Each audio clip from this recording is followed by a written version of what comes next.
ಭಾರೀ ಮಳೆಯಾಗ್ತಾ ಇದ್ದು ಹಲವು ಜಿಲ್ಲೆಗಳಲ್ಲಿ ಪ್ರವಾಹ ಮತ್ತು ಭೂಕುಸಿತದಿಂದ ಜನಜೀವನ ಅಸ್ತವ್ಯಸ್ತಗೊಂಡಿದೆ.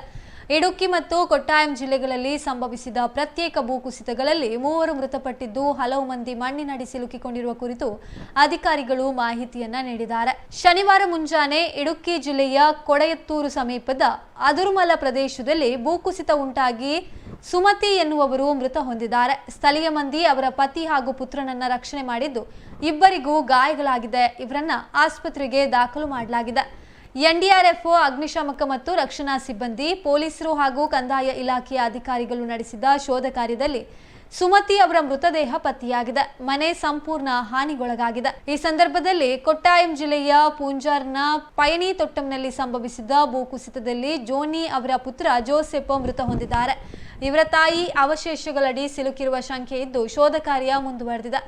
ಜೋಸೆಫ್ ಅವರನ್ನ ರಕ್ಷಣೆ ಮಾಡಿ ಆಸ್ಪತ್ರೆಗೆ ಕರೆದೊಯ್ಯುವಂತಹ ವೇಳೆ ಗಾಯಗಳಿಂದಾಗಿ ಮೃತ ಹೊಂದಿದ್ದಾರೆ.